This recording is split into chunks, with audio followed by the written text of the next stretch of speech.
महाराज साधारण नहीं है। धर्म के 3 अवतारों में से एक विदुर जी का अवतार है, एक सुपच वाल्मीकि जी का अवतार, एक युधिष्ठिर जी का अवतार और तीसरा विदुर जी का अवतार। धर्म ने 3 अवतार लिए, उनमें एक अवतार श्री विदुर जी का। विदुर जी तीर्थाटन चले गए। जब धृतराष्ट्र बिल्कुल अंधे हो चुके थे पुत्र मोह में, तो किसी ने कहा कि महाराज वो तो पहले से ही अंधे थे। अरे भैया, धृतराष्ट्र पहले से तो अंधे थे, पर पुत्र मोह में आदमी ज्यादा अंधा हो जाता है। जो अंधर की आंखें थी वो भी फूट गई। जब वो भी फूट गई, अधर्म बढ़ गया और पांडवों को एक जगह भी देने के लिए कौरवों ने मना कर दिया, दुर्योधन ने मना कर दिया। तब विदुर जी ने तत्क्षण उस घर को त्याग दिया। बोले क्यों? बोले जिस घर में धर्म का सम्मान ना हो, ऐसे घर को, ऐसे राजा को, ऐसे मित्र को और ऐसे व्यक्ति को त्याग देना चाहिए। बोलो जय श्री राम, जय श्री राम। मीराबाई ने तुलसीदास जी से पूछा था चिट्ठी लिख करके, महाराज हमारे भगवान के भजन में बाधक बनते हैं लोग, क्या करें? हमें भजन नहीं करने देते। तुलसीदास जी ने उत्तर लिखा, मीराबाई जाके प्रिय ना राम में देही, तजो कोटि वैरी सम यद्यपि परम स्नेही, यद्यपि परम स्नेही। मीराबाई जिसे राम प्रिय ना हो, जो राम पर प्रिय उठाता हो, मेरे पागलों और इंदौर के लोगों हमारी बात को गांठ बांध लेना। जो काल्पनिक राम को बतावे, जो राम को झूठा बतावे, ऐसे लोगों की खटनी बात करनी चाहिए। क्यों? ऐसे लोगों का साथ करने से पुण्य नष्ट होते हैं, पुण्य क्षीण होते हैं। हम नहीं कहते, एक पद में वर्णन आया है, हरि विमुख को संग,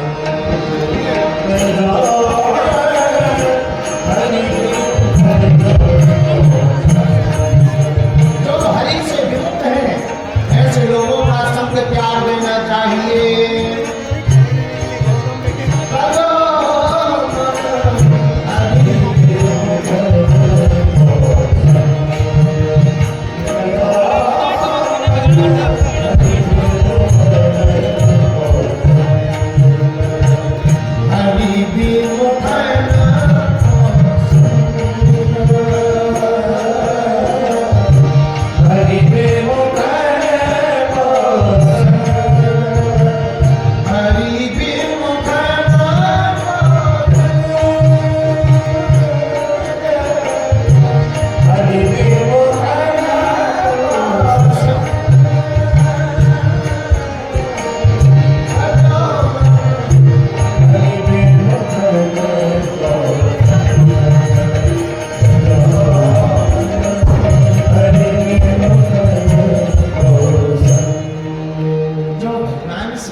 ऐसे लोगों की संगत को त्याग देना चाहिए। बोलो जय सिया राम, जोर से बोलो। आप कहोगे गुरुजी किसी ने त्यागा है? हाँ, प्रमाण दो, किसने त्यागा? पूछो, किसने त्यागा? पूछो, अरे पूछो। सुना, तजो पिता प्रहलाद, विभीषण बंधु, भरत महतारी, बलि गुरु तजो, कंत ब्रज नंदन, भय मुद मंगलकारी। पिता को त्याग दिया प्रहलाद जी ने, तजो पिता प्रहलाद, भाई को त्याग दिया विभीषण जी ने, विभीषण बंधु, माता जी को त्याग दिया किसने? भरत जी ने। क्यों? क्योंकि राम को वनवास भेजा। भरत महतारी, बलि गुरु तजो, बलि ने गुरु को भी त्याग दिया, क्योंकि वामन भगवान को यह कुछ देने से मना कर रहे। कंत ब्रज नंदन, भय मुद मंगलकारी।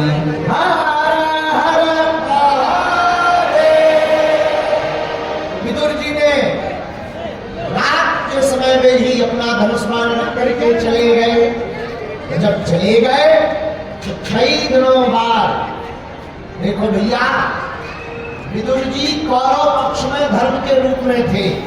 रामायण में रावण के पास विभीषण जी धर्म के रूप में पक्ष में थे, और जब तक विभीषण जी रहे रावण का बाण बांका नहीं हुआ। इधर जब तक विदुर जी रहे कौरवों का बाण बांका नहीं हुआ, और जब विभीषण छोड़कर चले गए इधर विदुर जी छोड़कर चले गए, दोनों का विनाश हो गया। बोले क्यों? बोले जिसके साथ से धर्म छोड़कर चला जाता है उसका विनाश ही हो जाता है। हम नहीं कहते, रामचरितमानस में वर्णन आया, आज से कही चला विभीषण जब ही हंस गए चला विभीषण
तो कौरव भी आयुहीन हो गए। बोलो सीताराम। इस बात का अर्थ यह है कि अपने घर में कोई अगर धर्मात्मा हो तो उसकी पूजा पाठ मत छुड़वाना। पता लगे उसकी पूजा पाठ बंद हो जाए तुम भी बंद ही हो जाओ। हाँ, हो सकता है उसी की पूजा पाठ से बचे हो, उसी की पूजा पाठ के फल से तुम्हारी सुरक्षा हो। इसलिए घर में जो धर्म हो रहा हो उसके साथ कोई छेड़छाड़ नहीं करनी चाहिए। अब तुम प्रतिदिन बढ़ाने के लिए प्रोत्साहित किया जाना चाहिए। महाराज तीर्थाटन करते करते श्री उद्धव जी से मिले। उद्धव जी से जब श्री विदुर जी मिले, उद्धव को देखकर के श्री विदुर जी ने कहा, हे भगवान, क्या बात है? आपका मुख लटका हुआ क्यों? और कहाँ है वो तुम्हारी छलिया, मनमोहन, चितचोर, माखन चोर, कुमुरली मनोहर कहाँ है? कहाँ गए वो? और क्या हुआ महाभारत का? महाभारत हो गई, युद्ध हो गया, अगर हो गया तो बताओ उद्धव जी कौन जीता? इतना जैसे ही कहा, सुन के ही आंखों में आंसू आए उद्धव जी। अरे आप रो क्यों रहे? उद्धव जी बोले, विदुर जी आपको पता नहीं क्या, कब का महाभारत हो गया, पांडव जीत गए, कौरवों का समूल नाश हो गया। अरे अच्छा, तो तुम्हारे ठाकुर जी कहाँ है? आंखों में आंसू भर के कहते उद्धव जी, विदुर वो तो कब के चले गए, लीला पूरी करके अपने धाम तो चले। अच्छा, विदुर जी ने हाथ जोड़कर कहा, उद्धव क्या कभी भगवान को हमारी याद आई? क्या भगवान ने कभी हमारे बारे में बात की? क्या भगवान ने कभी हमारे बारे में पूछा? क्या भगवान ने कभी हमारे बारे में चर्चा की? उद्धव जी की आंखें और गबगबा गई। उद्धव जी रोते हुए बोले, विदुर जी आपके भाग्य की क्या सराहना कहना, आपके भाग्य की क्या महिमा को गाना, और आपके भाग्य पर तो हमें भी ईर्ष्या हो रही। क्यों? अरे विदुर जी आपको पता नहीं, जब भगवान अपनी लीला पूर्ण करके अपने धाम जा रहे थे तो अंतिम समय में तुम्हारी ही चर्चा कर रहे थे। अब तो विदुर जी भी उत्सुकता से पूछने लगे, क्या कहा था भगवान ने, हमारे लिए क्या बोले भगवान? उद्धव जी बोले, विदुर जी भगवान कह रहे थे हमने सबका कर्जा चुका दिया, लेकिन हम अपने प्यारे भरत विदुर का कर्जा नहीं चुका, विदुर का कर्जा नहीं चुका पाए, विदुर का कर्जा रह गया। अरे विदुर जी रोने लगे, दबदबा गई आगे, आंसू झड़झड़ गिरने लगे और हाथ जोड़ करके उद्धव के हाथ पकड़ करके विदुर जी पूछने लगे, भैया वो कौन सा कर्जा है जो भगवान जाते जाते याद कर गए? ऐसा आपने कौन सा उपकार कर दिया जो भगवान के ऊपर कर्जा बन गया, जो भगवान के ऊपर बोझ बन गया, जो भगवान पर कर्जा बन गया?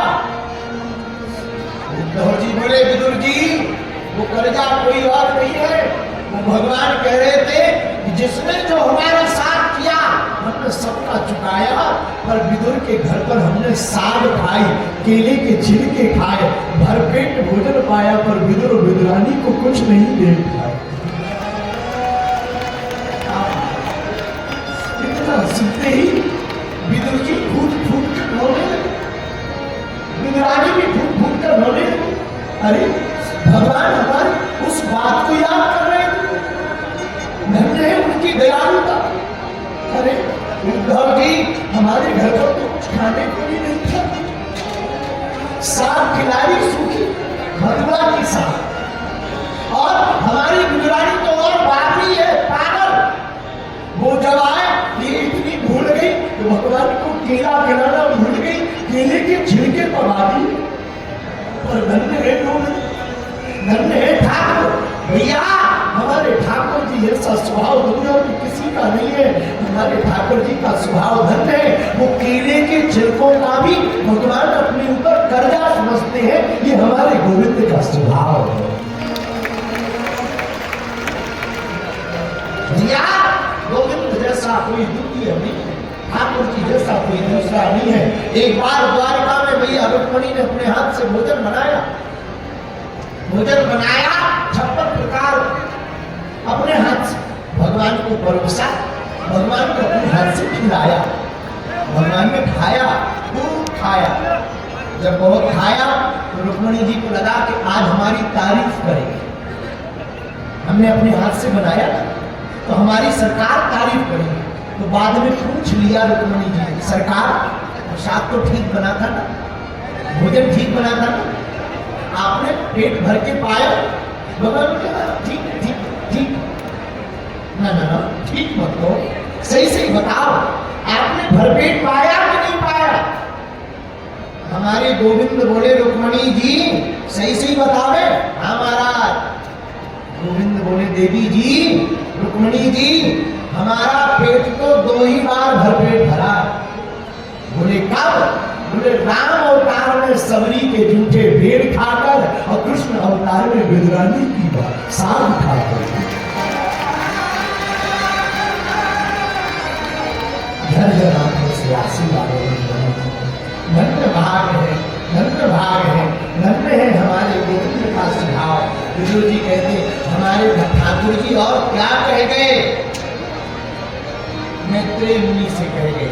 मैत्रेय मुनि के पास विदुर जी आए, सृष्टि प्रक्रिया के बारे में बताया, सनत सनातन सनत कुमार प्रकट करवाए, भगवान ब्रह्मा जी की मानसी सृष्टि बताई, मरीचि, अत्रि, अंग्रा, पुलस्त्य, पुलह, क्रतु, भृगु, वशिष्ठ, दक्ष, देवर्षि, नारद, ये सब ब्रह्मा जी की मानसिक सृष्टि है, इस पर चर्चा की। मैत्रेय मुनि ने विस्तार पूर्वक सृष्टि प्रक्रिया बताई।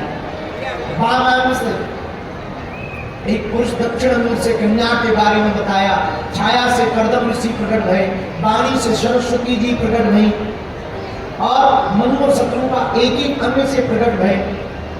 मनु शत्रुपा से ही हम लोग प्रकट भये, हम लोगों का जन्म हुआ, क्योंकि हम लोग मनु शत्रुपा की संतान, इसलिए हम लोगों को मानव कहते हैं। क्या कहते हैं? मानव, मनुष्य। हम लोग मनुष्य इसलिए क्योंकि हम लोग मनु शत्रुपा की संतान है, और मनु महाराज की 5 संतान है। आकृति, देवहूति, प्रसूति, 3 बेटियां हुई, आपूति देवभूति प्रसूति और 2 बेटे हुए प्रियव्रत और उत्तानका। सबसे पहले भागवत में मनु महाराज की बेटियों का वर्णन है, बड़ा विस्तार पूर्वक वर्णन है। अगर हम आज विस्तार पूर्वक कथा गाएंगे ना तो हम ठाकुर जी को नहीं बुला पाएंगे। आज चौथा दिन है, आज अपनी कथा में हमारे गोविंद प्रकट होने वाले हैं। कौन कौन बधाई लूट करके जाएगा, जरा हाथ उठाओ ना। तो गोविंद को बुलाना है ना, एक काम करो, पूछो क्या? राधे राधे। कौन बुलाना चाहेगा गोविंद को? चलो थोड़ा गा लेते हैं, आनंद आ जाएगा, फिर गोविंद को बुलाएंगे, फिर कथा गाएंगे। राधे राधे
हो जाएगी।